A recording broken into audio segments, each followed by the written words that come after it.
The office was buzzing that morning, the kind of buzz that comes before something big.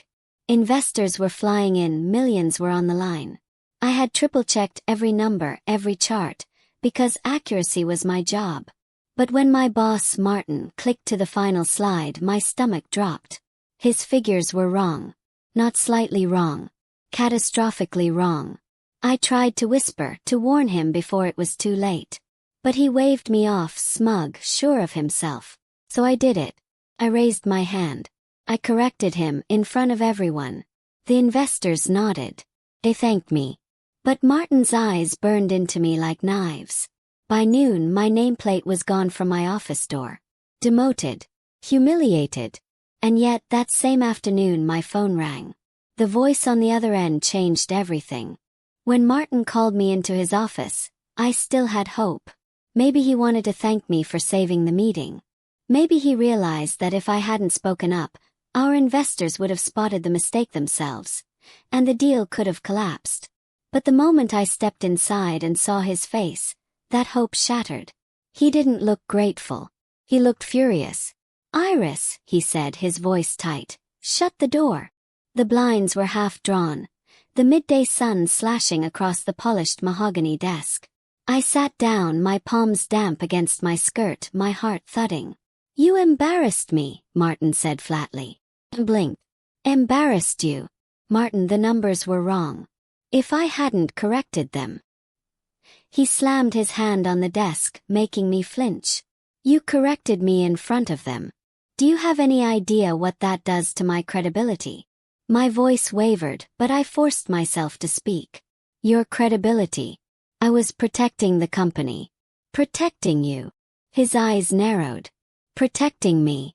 Don't be naive. Investors don't care about truth. They care about confidence. And you made me look weak." For a moment I thought I misheard. All I had done was tell the truth. The right numbers. Facts. And somehow that was weakness. I swallowed hard. "So, what are you saying?" Martin leaned back in his chair, the leather creaking. "I can't have someone on my team who undermines me. Effective immediately, you're being reassigned. Demotion. Lower pay, smaller role. You'll report to Calvin in accounts." The words hit harder than a slap. My chest tightened, my breath short. "You're demoting me for telling the truth." He smirked. "For forgetting your place." I stared at him, stunned. My place.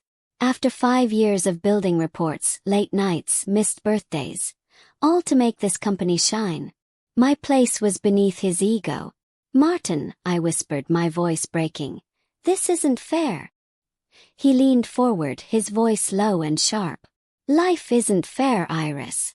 Consider this a lesson." By the time I left his office, the walls of the company I had given everything to suddenly felt like a cage. My colleagues avoided my eyes, whispers buzzing like bees as I cleared out my desk. "Did you hear?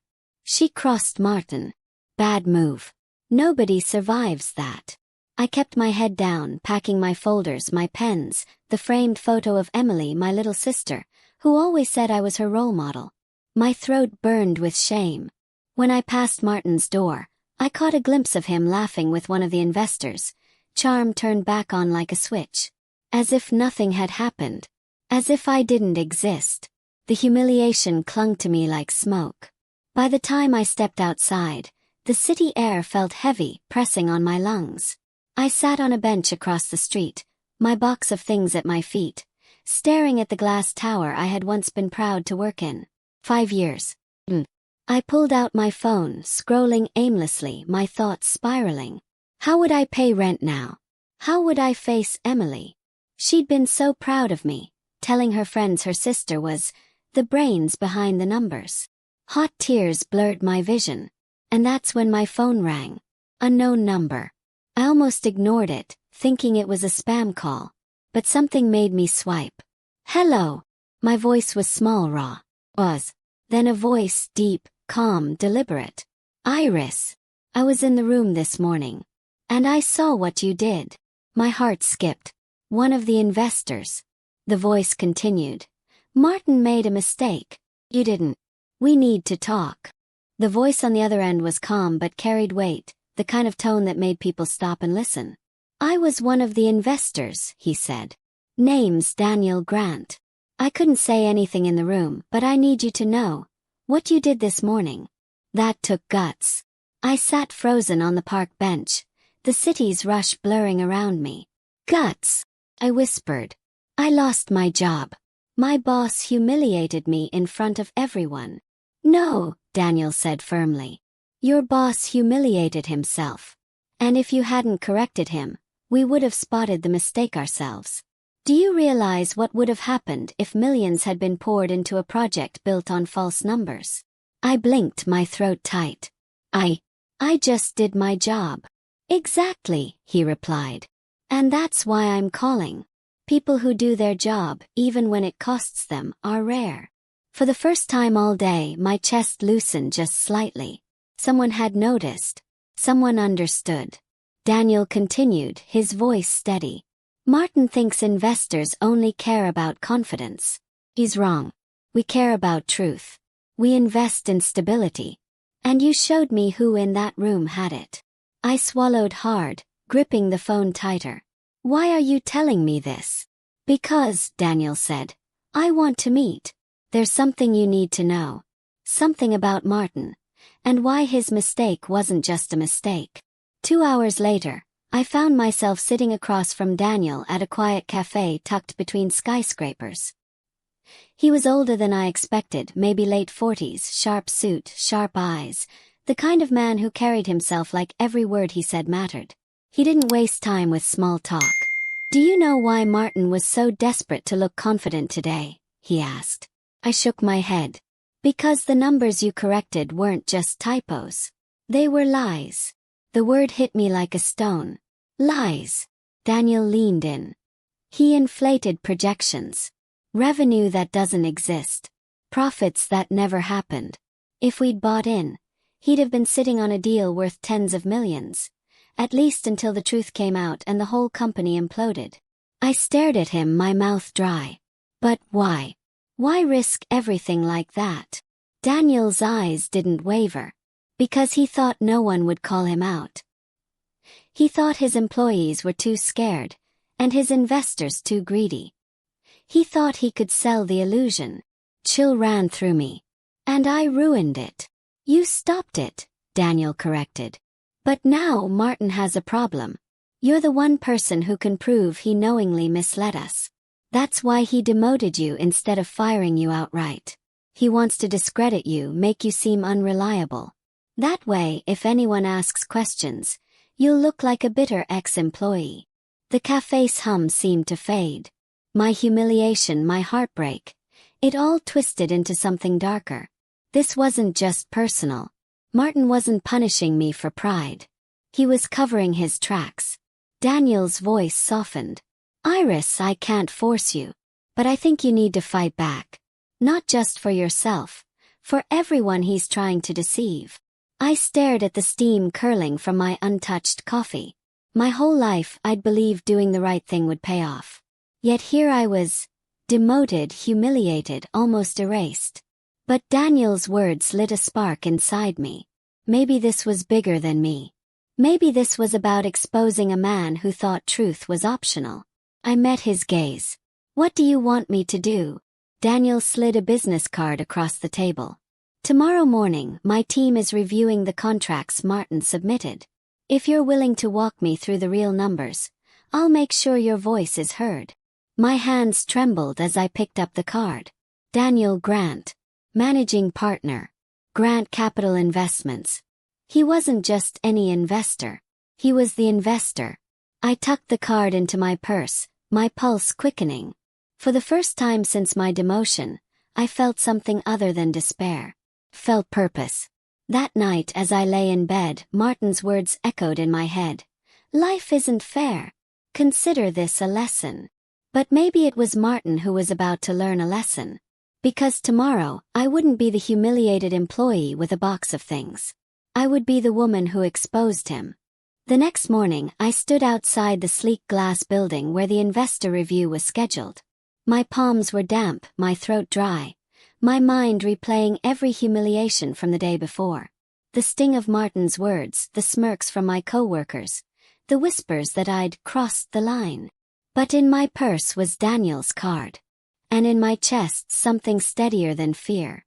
When I stepped into the conference room, Martin was already there. Crisp suit, polished smile. His charm turned up to full volume as he shook hands with the investors. His laugh rang out across the room, the kind that always made people believe he was in control. Until he saw me. His smile froze, his eyes narrowing like blades. "What are you doing here?" he hissed under his breath when I took a seat near the investors. "I was invited," I whispered back, my voice steadier than I felt. Daniel walked in seconds later, greeting me with a nod before turning to the group. "Shall we begin?" Martin launched into his presentation, slides clicking across the screen, every word dripping with confidence. He moved quickly, talking fast, burying the numbers in jargon that would confuse anyone not looking too closely. But I was looking, and the more I listened, the more bile rose in my throat. He wasn't just exaggerating. He was manufacturing. Expenses hidden, revenues doubled, projections inflated like balloons about to burst. Finally, Daniel raised his hand. "Martin, before we move forward, I'd like Iris to clarify something for us. She has a unique perspective." The room stilled. All eyes shifted to me. Martin's jaw clenched. "That won't be necessary." "Actually," Daniel interrupted smoothly. "It will." Martin's smile strained, but he gestured for me to speak. I stood, my hands trembling slightly as I pulled out the folder I'd prepared. Yesterday, Martin presented these revenue figures. Click to the slide. But here are the actuals. Line by line. The discrepancy isn't small. It's millions. Gasps rippled around the table. Martin laughed tightly. "These are projections, Iris. Of course they're optimistic." "No," my voice cut sharper than I intended. "These aren't projections. They're fabrications. Here's the proof." I laid down the reports. Invoices, receipts, audit logs. Everything I'd quietly collected during the long nights. Martin thought I wasn't paying attention. An older investor leaned forward, adjusting his glasses. "Martin, this is serious. These numbers don't match." Martin's face reddened. "She's bitter. I demoted her yesterday. She's retaliating." I looked each investor in the eye. If that were true, why would I risk standing here? Look at the data. Look at the transfers. This isn't bitterness, it's fraud. The room buzzed with whispers. Daniel cleared his throat. His voice calm but commanding. "Martin, unless you can provide a satisfactory explanation, these contracts are void. And Grant Capital will not be participating further." Panic flickered across Martin's face. He stammered, words tumbling out, excuses piling on each other. But it was too late. The mask had slipped. And the investors saw it. When the meeting ended, Martin stormed out, his face dark, his jaw tight. I stayed seated, my chest heaving, adrenaline crashing through me. Daniel placed a hand on my shoulder. "You did well, Iris." "Very well." Exhaled shaky. "I just told the truth." He smiled faintly. "That's rarer than you think. Especially in rooms like this." For the first time since my demotion, I felt lighter. Not victorious, not yet. But no longer powerless. That afternoon the office was buzzing again. But this time, not with excitement. With whispers. "Did you hear? Martin blew the deal. Investors pulled out. Apparently someone exposed him." When I walked in, heads turned. Some looked at me with pity. Others with curiosity. But a few, with respect. I went straight to my desk in accounts, the one Martin had reassigned me to. Calvin gave me a sheepish smile. Iris. Martin wants to see you." I almost laughed. "Course he does." I walked into his office. The blinds were still half drawn, but Martin looked different. His tie was loosened, sweat at his temples, anger simmering in his eyes. "You think you've won," he spat. "You humiliated me in front of them. You'll regret this." I stood tall, gripping the folder still in my hand. No, Martin. What I regret is giving you 5 years of loyalty. But I'm done regretting. The truth is out now. His roar followed me as I walked out, loud enough for the whole office to hear. But this time I didn't flinch. By the time I got home that night, I was drained. My body felt heavy, my head buzzing with everything that had happened. Martin's roar still echoed in my ears, but beneath it, I heard something else, fear. He was unraveling. I set my bag down and collapsed onto the couch, staring at the ceiling. 4 years I had carried this company on my back, fixing mistakes, smoothing numbers, holding Martin's empire together. And in one day it had all come crashing down. But it wasn't my life that was in ruins. It was his. My phone buzzed on the coffee table. Unknown number again. For a moment I thought it might be Daniel checking in. Swipe. Iris. The voice was female this time. Steady. Confident. Yes. Ask cautiously. This is Claire Hart. I work with Daniel. I'm head of acquisitions at Grant Capital. He told me what happened today. We were impressed. Impressed? I almost laughed. I lost my job. Martin's already making me out to be a bitter ex-employee. That's exactly why we're calling, Claire said. You didn't back down when it mattered. You showed us integrity under fire. And we need people like that. My chest tightened. Need for what? Claire didn't hesitate. We want you on our team. Senior analyst. Better pay, better benefits, and... Her voice lowered, almost conspiratorial. A chance to help us finish what you started. I sat up, my pulse racing. Finish what I started. Martin's company isn't just struggling with bad leadership, she explained. It's unstable. If we acquire it, we'll need someone who knows the inside. Someone who can untangle the mess and rebuild it from the ground up. Someone like you. For a moment I was speechless.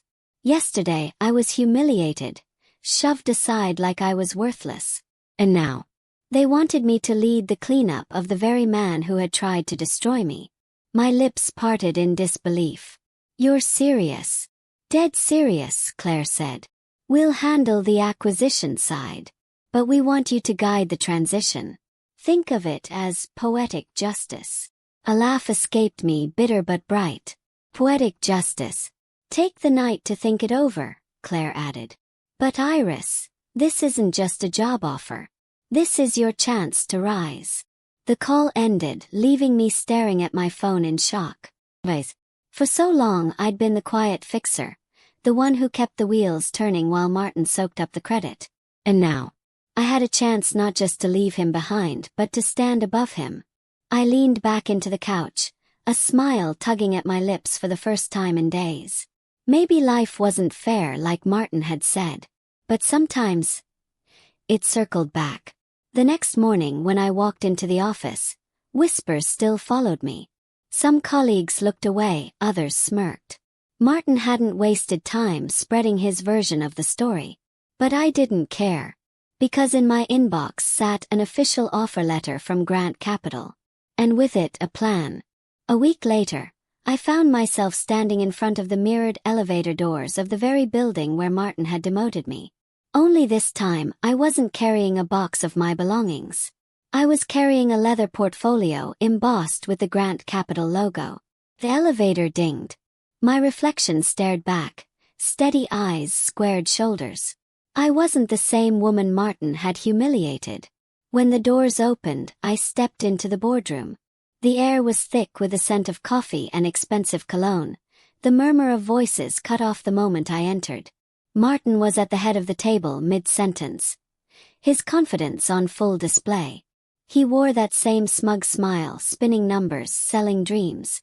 Until he saw me. The smile froze. His words faltered. What is she doing here? Daniel's voice was calm, commanding.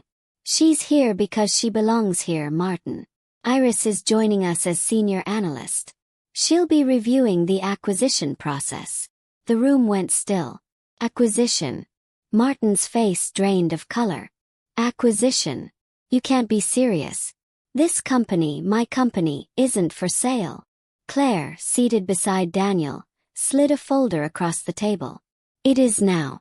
Your investors have pulled. Your debts are mounting. Without us, you won't survive the quarter. I watched the realization flicker in his eyes.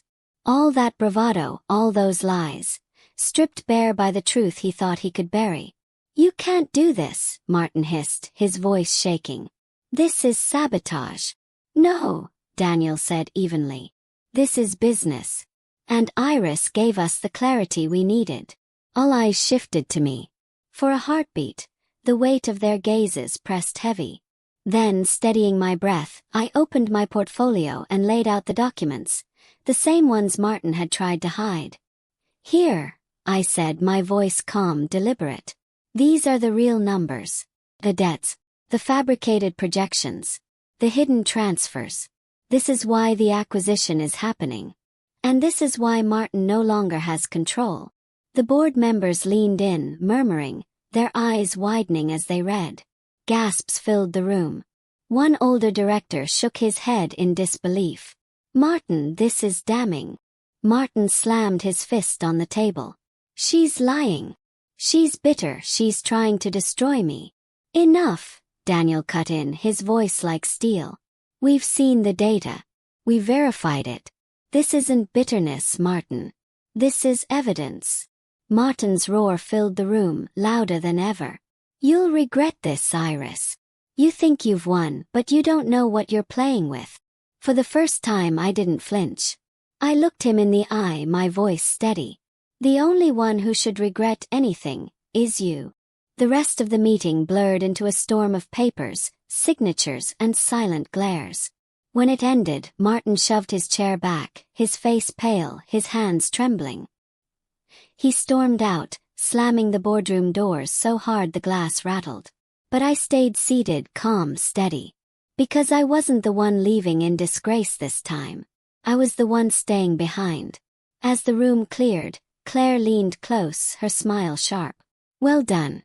That was the first cut. I exhaled, my body finally loosening. The first cut. She nodded. Martin won't go quietly. Men like him never do. But with you on our side, he won't get back up. I glanced at the door where he'd disappeared. His roar still echoing faintly in the hall. She was right. Martin wasn't finished. But neither was I. For few days things were quiet. Too quiet. The acquisition was moving forward, my role at Grant Capital was official, and for the first time in years, I felt like I was finally standing on solid ground. But deep down, I knew Martin wouldn't disappear. He was too prideful, too dangerous when cornered. And I was right. It started with whispers. Emails sent anonymously to board members claiming I had fabricated the numbers myself. Then came the rumors in the office. That I had sabotaged Martin out of jealousy. That I'd climbed into bed with investors to secure my position. Lies, poisonous and sharp. But the worst came one afternoon when Claire called me into her office. Her face was grim. Iris, she said, sliding a folder across her desk. Martin filed a lawsuit. He's accusing you of defamation and breach of confidentiality. My stomach lurched. What? Claire nodded, her eyes steady. It's baseless. He doesn't have a leg to stand on. But this is his move. He's trying to scare you, tie you up in court, drag your name through mud. For a moment, fear crept in, wrapping cold fingers around my throat. I saw the headlines, the whispers, Emily's proud voice in my head telling her friends I was her role model. Would that be shattered? Claire leaned forward. Listen to me. He's desperate. And desperate men make reckless moves. But we have truth on our side. We have your documentation. We have Daniel's backing. If you hold your ground, this lawsuit will collapse. Her words steadied me. Martin wanted me broken. But I wasn't the woman he'd shoved into accounts anymore. I clenched my fists, my voice firm. Then we fight. The hearing came faster than I expected. Martin strutted into the courtroom, smug, his lawyers at his side. He told his lies with practiced ease, painting me as vindictive, unstable, hungry for revenge. But then Daniel took the stand. Then Claire. Then the paper trail I had built, piece by piece, Late at night when Martin thought no one was watching. With every document, every signature, every date, Martin's narrative cracked until it collapsed entirely. By the time the judge dismissed his claims as without merit, Martin's roar filled the courtroom again, louder than ever but hollow now. Me. And when I walked out, the cameras caught me, not him. For the first time, I wasn't the shadow behind the numbers. I was the story. The day the judge dismissed Martin's case, something shifted inside me. 4 years I had lived in his shadow, silently fixing his mistakes, swallowing his temper, believing that loyalty would one day be rewarded. But standing on those courthouse steps, cameras flashing, microphones shoved toward me, I realized something I had never dared admit. I didn't need Martin. He had needed me. Reporters shouted questions, hungry for sound bites. Iris, did you sabotage Martin? What's your response to his accusations? I lifted my chin, my voice calm, steady. I didn't sabotage anyone. I told the truth. And I'll keep telling it, because integrity isn't negotiable. The words echoed not just through the crowd but inside me. In the weeks that followed, Martin vanished into the background. His name became synonymous with fraud. His roar reduced to whispers of scandal. Naomi, his loyal lieutenant, resigned quietly, slipping into obscurity. And me. Thrive. At Grant Capital, I led the transition team for Martin's former company. I untangled the mess he left behind, rebuilt the numbers honestly, and restored trust where he had shattered it. Investors who once laughed in Martin's jokes now sought my counsel. One afternoon, Daniel stopped by my office, leaning against the doorframe with a faint smile. "You know, Iris," he said, "a year ago you were in the shadows. Today you're the one casting them." I smiled back, not out of arrogance, but out of quiet triumph. 'Cause he was right. I wasn't the woman Martin demoted anymore. I wasn't the employee terrified of making him look weak. I was Iris, the woman who stood up, spoke out, and rose higher because of it.